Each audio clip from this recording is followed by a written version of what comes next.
पशुपति पारस जो हैं कहीं न कहीं चिराग पासवान के सामने थोड़ा फीका पड़ जाते हैं, इसमें कोई दो राय नहीं है। वो अभी तक इन पर आस्था रखे हुए हैं कि हम एनडीए का एज ए मेंबर हैं, लेकिन एनडीए वाले लोग इनको अस्तित्व में नहीं रखे हुए हैं। वो उनको लगता है कि बीजेपी वाले हमें छोड़ दिए हैं, लेकिन ऐसा नहीं है। उनका पारिवारिक मामला है जो अपने में समझेंगे लोग। बीजेपी सबको साथ लेकर चलने वाली पार्टी है। 5 दिए थे, 5 दिए हैं। अगर बीजेपी को लगा कि उनकी पार्टी का जीत नहीं होगा तो सीट देकर अपनी सीट की बर्बादी नहीं चाहते थे बीजेपी। नमस्कार, आप देख रहे हैं दर्श न्यूज और मैं हूं आपकी होस्ट अंजलि। इस वक्त हम बीजेपी कार्यालय के बाहर मौजूद हैं और अगर आप मेरे बगल में नजर डालें तो यहाँ पर राष्ट्रीय लोक जनशक्ति पार्टी का पोस्टर लगा हुआ है। मैं आपको बता दूं कि ये पूर्व केंद्रीय मंत्री पशुपति पारस की पार्टी है और इस वक्त वो बीजेपी में है। उसके बाद भी ऐसी खबरें हैं कि उन्हें यहाँ पर सम्मान नहीं दिया जा रहा है। और अगर हम पिछले चुनाव की बात करें जो कि 2024 में भी हुआ था, उसमें उन्हें एक भी सीट नहीं दी गई थी। वहीं पर उनके भतीजे को जो कि वो भी बीजेपी में है, उन्हें 5 सीट दी गई थी। तो यहाँ पर देखा जा सकता है कि कैसे पहले पशुपति पारस को इम्पोर्टेंस दी जाती थी। पहले उन्हें पार्टी में पहले वो हाजीपुर से सांसद थे और उसके बाद अचानक जैसे ही चिराग पासवान की सियासी में पॉलिटिक्स में एंट्री हुई, उसके बाद से चाचा को पूछना बीजेपी वालों ने बंद कर दिया। आप देख सकते हैं जैसा कि मैं आपको बता दूं कि आज पशुपति पारस ने अपने घर पे एक बैठक बुलाई हुई है, 2 दिन की बैठक बुलाई हुई है, जिसमें वह ये निर्णय लेंगे कि विधानसभा चुनाव वो कहां से लड़ना चाहते हैं। ये आशंका जताई जा रही है कि वो आरजेडी की तरफ से भी अगर उन्हें टिकट मिले, लोग अप्रोच करें तो वहां से भी लड़ सकते हैं। तो आइए यहाँ पर लोगों से बातचीत करते हैं कि इस पोस्टर पर उनका क्या कुछ कहना है। जैसा कि आप देख सकते हैं कि पशुपति पारस जो है उनका पोस्टर यहाँ पर लगा हुआ है, तो वो बीजेपी में है। उसके बाद भी उनका पोस्टर बीजेपी ऑफिस के जस्ट बाहर लगा हुआ है। ऐसी आशंकाएं जताई जा रही हैं कि उन्हें बीजेपी वाले जो है वो पूछ नहीं रहे हैं। इस पे आपका क्या कहना है? बीजेपी तो सबके लिए है। बीजेपी सबके लिए है, लेकिन अभी जो चुनाव हुआ था उसमें भी आपने देखा होगा कि पशुपति पारस को एक भी सीट नहीं दी गई थी, जबकि चिराग पासवान जो उनके भतीजे हैं उनको 5 सीट दी गई थी। तो आपको क्या लगता है कि बीजेपी वालों का काम खत्म हो गया है, इस वजह से वो पशुपति पारस को इग्नोर करना शुरू कर दिए हैं? उनका आपको क्या लगता है इस बारे में? बीजेपी सबको लेकर के चलती है, उनको भी लेकर के आज भी चल रही है। तो कहाँ, उनको टिकट तो नहीं मिला था?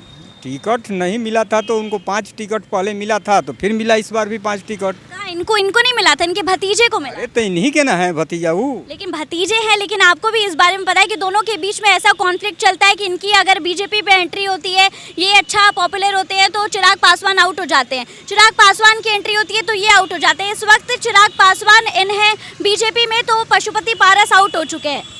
उनका ये पारिवारिक मामला है, वो लोग अपना समझेंगे। हमें 5 दिए थे, 5 दिए हैं। फिर बीजेपी वालों की भी तो पार्शियलिटी है ना कि उन लोगों ने, चलिए ठीक है 2 सीट तो कम से कम दे सकते थे, उन लोगों ने नहीं दिया है। इस बारे में 5 दिए थे, 5 दिए हैं। उनका पारिवारिक मामला है जो अपने में समझेंगे लोग। बिल्कुल। आइए आगे लोगों से बातचीत करते हैं कि उनका इस बारे में क्या कहना है। आपको इस पोस्टर के बारे में क्या लगता है? पशुपति पारस क्या मतलब बीजेपी वालों से घुल मिल के रहना चाहते हैं, उसके बाद भी जो बीजेपी वाले उन्हें भाव नहीं दे रहे हैं? क्या आपको ऐसा लगता है?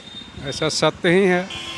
आपको मतलब ऐसा क्या देखकर आपको ऐसा लग रहा है कि मतलब बीजेपी वाले उनके साथ पार्शियल बिहेवियर कर रहे हैं, वो लोग अब उन्हें नहीं रखना चाहते हैं? आपको ऐसा लगता है? बिल्कुल सही है। बीजेपी वालों ने अपना काम निकाला है पशुपति पारस से। हाँ, काम ही निकाला गया है। और अगर मैं इस पोस्टर के बारे में आपसे बात करूं कि बीजेपी ऑफिस के जस्ट बगल में ये पोस्टर लगा हुआ है, तो इस पे क्यों लगाया होगा पशुपति पारस ने? क्या सोचा होगा? वो अभी तक इन पर आस्था रखे हुए हैं कि हम एनडीए का एज ए मेंबर हैं, लेकिन एनडीए वाले लोग इनको अस्तित्व में नहीं रखे हुए हैं। लेकिन बीजेपी वाले उन्हें नहीं रखना चाहते हैं। आगे भी लोगों से बातचीत करते हैं। आपको क्या लगता है जो पशुपति पारस का उन्होंने अपनी पार्टी का जो यहाँ पर ये पोस्टर लगाया हुआ है, इसका क्या कहना है? वो क्या कुछ कहना चाहते हैं बीजेपी वालों से? बीजेपी वालों से पशुपति पारस कहना चाहते हैं कि मैं आपका जो हूँ, आप में जुड़ा हुआ हूँ। वो उनको लगता है कि बीजेपी वाले हमें छोड़ दिए हैं, लेकिन ऐसा नहीं है। बीजेपी सबको साथ लेकर चलने वाली पार्टी है और आने वाली आगामी विधानसभा चुनाव में बीजेपी उनको उनका हक और दर्जा देगा। जैसे उन्हीं के एक बड़े नेता चंदन सिंह ने कहा है पशुपति पारस के ही नेता हैं चंदन सिंह, उन्होंने ये बयान दिया है कि जो नीतीश कुमार हैं वो उनसे मिलने के लिए उनको समय नहीं दे पा रहे। वही प्रधानमंत्री जो हैं उन्होंने कहा था कि मतलब हम आपका सम्मान नहीं जाने देंगे, बिहार से हम आपका सम्मान नहीं खोने देंगे। उसके बाद अब वही है, पशुपति पारस खुद ये बात कह रहे हैं कि हमको बीजेपी में हमको ऐसा फील नहीं हो रहा है कि हम बीजेपी में हैं, हमको वो इम्पोर्टेंस नहीं दी जा रही है। बीजेपी ऐसा बात नहीं है, हर किसी का समय अलग अलग बटा हुआ रहता है और आने वाले चुनाव में उनका जो हिस्सा है वो दिया जाएगा। अगर वो चाहते हैं कि ये समय मिले तो वो मिल सकते हैं। अगर उन्हें ये दिया जाएगा, जैसे आज और कल उन्होंने 2 दिन का एक बैठक आयोजन किया है अपने घर पे, अगर ऐसा ही था तो उनको अलग से अपने घर पे बैठक आयोजन करने का क्या ऐसा लगा? देखिए, वो उनका अपने पार्टी का मामला है, वो अपना बैठक कर रहे हैं, इसमें दूसरे पार्टी का क्या लेना देना है। हर कोई अगर कहीं घर में कोई फूट होती है तो लोग अपने में समझदारी अब अपना घर समेट रहे हैं। तो आपको क्या लगता है कि मतलब बीजेपी वालों ने पशुपति पारस को अभी तक बांध के रखा है, उन्हें छोड़ा नहीं है? नहीं, बांध के रखना बात नहीं है, ये साथ लेकर चलने वाली लोग हैं। बांध का मतलब होता है कि कुत्ता को हम लोग बांध के रखते हैं, ये बांध के, ये पार्टी बीजेपी जो है ये बांध के किसी को आज तक न रखा है न रखेगा। लेकिन ऐसा देखिए दिख तो नहीं रहा है, अभी भी चुनाव हुआ तो उसमें से भी एक भी सीट नहीं दी गई उनको। चिराग पासवान को 5 दे दी गई क्योंकि वो एक युवा नेता है, तो ये तो पार्शियलिटी है ना। देखिए, युवा की बात नहीं है, क्योंकि अगर बीजेपी को लगा कि उनकी पार्टी का जीत नहीं होगा तो सीट देकर अपनी सीट की बर्बादी नहीं चाहते थे बीजेपी। उनका जीत नहीं होने वाला था, बीजेपी को लगा कि अगर चिराग पासवान को 5 सीट दिया जाएगा तो ये 5 सीट निकाल पाएंगे, क्योंकि वो एक युवा नेता है और युवा में चिराग पासवान का एक अलग छवि झलकता है। मतलब कि आप कहना चाहते हैं पशुपति पारस की एक सेल्फ आइडेंटिटी नहीं है? जी नहीं, पशुपति पारस जो हैं कहीं न कहीं चिराग पासवान के सामने थोड़ा फीका पड़ जाते हैं, इसमें कोई दो राय नहीं है बोलने में हमको। मतलब आप कहना चाहते हैं पशुपति पारस अपने भाई चिराग पासवान के पापा की वजह से जाने जाते हैं, ऐसा कुछ कहना चाहते हैं क्या? देखिए, चिराग पासवान जो हैं सो पशुपति पारस से तो कहीं उनका ऊंचा दर्जा हो गया है, क्योंकि वो एक रामविलास पासवान के बेटे हैं और रामविलास पासवान की जो कीर्ति है, जो उन्होंने लोगों के लिए काम किया है, हाजीपुर से जब वो लगातार जीतते रहे तो हाजीपुर के लिए वो जो काम किए हैं वो हमको नहीं लगता है कि दूसरे नेता में कर पाएंगे। इसलिए चिराग पासवान को लोग मानते हैं और वहीं से पशुपति पारस खड़ा हो जाएं तो उनका उस तरह का छवि नहीं है। तो आपको लगता है अब कि पॉलिटिक्स में बीजेपी से अब पशुपति पारस आउट हो जाएंगे, आपको लगता है? देखिए, आउट की बात तो नहीं है, उनको कुछ ना कुछ तो सीट दिया जाएगा, लेकिन अगर वो चाहेंगे कि चिराग पासवान की तुलना में हमें सीट दिया जाए तो वो ऐसा तो नहीं होगा, क्योंकि आपका जिस प्रकार का मैन पावर फोर्स और आपकी जो छवि है उसी प्रकार से आपको सीट मिलेगा। मतलब आप कहना चाहते हैं पशुपति पारस के अकाउंट में कुछ पर्सनल वोटर्स नहीं है? पर्सनल वोटर हर किसी के पास, अगर आप भी खड़ा होंगी तो आपके भी कुछ पर्सनल वोटर होंगे, ऐसा नहीं है, और विरोधी भी होंगे, लेकिन चिराग पासवान की तुलना में पशुपति पारस के पास उतनी जो वोटर हैं वो नहीं है। आपको क्या लगता है पशुपति पारस को कैसे वोटर्स वोट करते हैं? देखिए, उनके कुछ अपने लोग हैं जो जैसे कि सूरजभान से जुड़े हुए लोग हैं, चंदन सिंह से जुड़े हुए लोग हैं, जो उनके पास अपना कोई वोट तो है नहीं, जो उनसे जुड़े हुए लोग हैं उनका वोट है उनके पास, बस यही बात है। और मतलब उन्होंने कुछ ऐसा काम करके चाहे ऐसे वोटर्स कमाए नहीं है कि उन्होंने कोई बढ़िया काम किया हो, वहाँ के लोग उनके फैन हो और उनको वोट करे, ऐसा कुछ है क्या?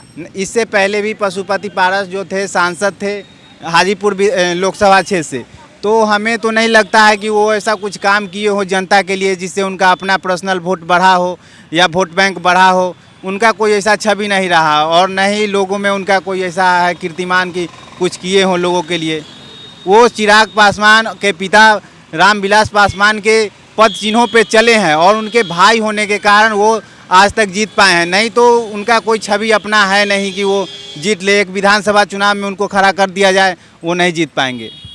तो आपने लोगों की बात सुनी, लोग साफ तौर पर कहना चाहते हैं कि चिराग पासवान जो है युवा नेता हैं, काफ़ी लोगों के बीच उनका क्रेज़ है, लोग उन्हें बहुत तरह से पसंद करते हैं, काम भी करते हैं वो। और पशुपति पारस जो हैं उन्हें बीजेपी वाले अब इग्नोर करना शुरू कर दिया और हो सकता है आगे ऐसी आशंकाएं जताई जा रही हैं कि उन्हें मे बी बीजेपी से बाहर कर दिया जाए। उसके बाद विधानसभा चुनाव जो है वो हो सकता है कि वो अपने RLJP पार्टी से लड़े, वरना RJD पार्टी से लड़े। मैं आपको एक बड़ी खबर बता दूं कि चंदन सिंह जो उन्हीं के पशुपति पारस के पार्टी के ही नेता हैं, उन्होंने एक बड़ा बयान दिया है कि जो मुख्यमंत्री है, जो नीतीश कुमार हैं और प्रधानमंत्री जो हैं उन लोगों ने इन दोनों लोगों ने उन्हें समय देना बंद कर दिया है। इन लोगों से इन्होंने एक दो बार अपील किया कि इन्हें पर्सनल बैठ के बात करना है, लेकिन दोनों इन्हें समय देने से कतरा रहे हैं। और वहीं चंदन सिंह ने एक और बड़ा बयान दिया है कि अब जो पशुपति पारस है वो आरजेडी से हो सकता है, तो विधानसभा चुनाव अगर वहां के लोग उन्हें अप्रोच करते हैं तो वहां से चुनाव लड़ेंगे। इस खबर में बस इतना ही। आगे की खबरों के लिए हमारे साथ बने रहें दर्श न्यूज़ पर। साथ ही अगर आपने हमारे चैनल को सब्सक्राइब नहीं किया है तो सब्सक्राइब और लाइक ज़रूर कर दें। और अगर ये वीडियो आप फेसबुक और इंस्टाग्राम के माध्यम से देख रहे हैं तो हमारे पेज को लाइक और फॉलो ज़रूर कर लें। धन्यवाद।